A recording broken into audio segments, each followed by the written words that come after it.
c'est quand même dingue que le fait de percuter légèrement un tendon avec un petit marteau, ça provoque une contraction musculaire indépendante de notre volonté, quoi. Le geste se fait genre automatiquement. On pourrait même faire une expérience là, avec un petit marteau, je pourrais vous le faire, quoi.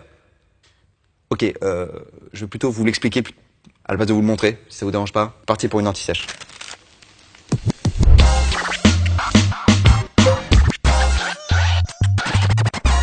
Dans ce nouvel épisode, on va tenter de répondre à cette problématique.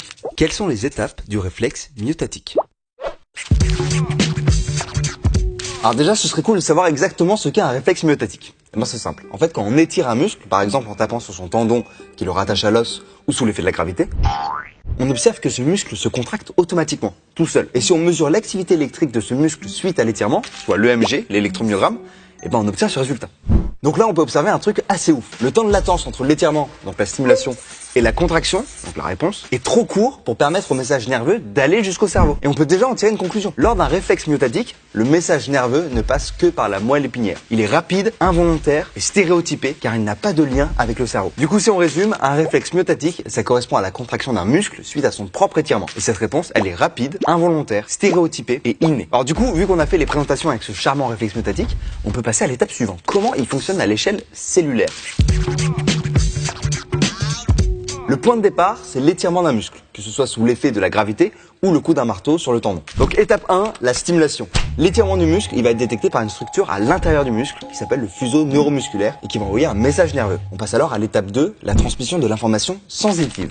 Le message nerveux que le fuseau neuromusculaire vient d'envoyer, il rejoint la moelle épinière en passant par un neurone sensitif, qu'on appelle aussi neurone afférent. Lui, il a une dendrite qui assure le trajet du fuseau neuromusculaire au corps cellulaire.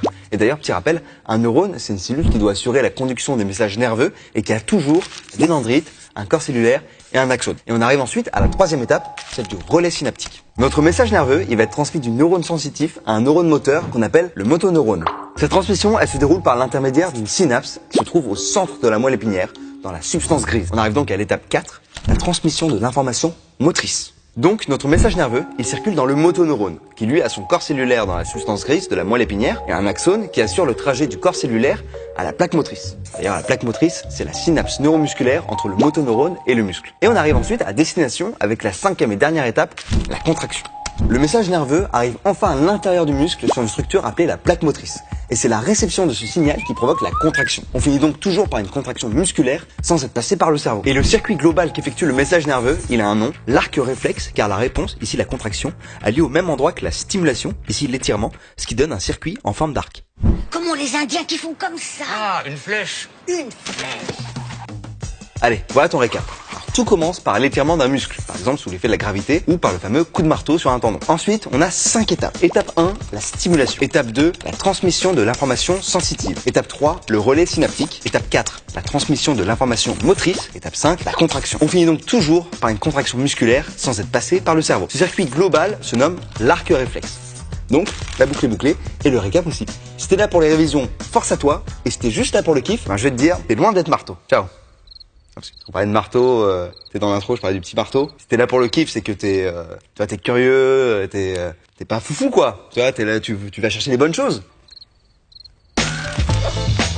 Tu passes le bac cette année? T'inquiète, l'anti-sèche est là. Abonne-toi pour recevoir une nouvelle vidéo chaque semaine. Tu peux aussi checker celles qui sont déjà en ligne en cliquant sur la playlist. Tu vas la voir ce bac.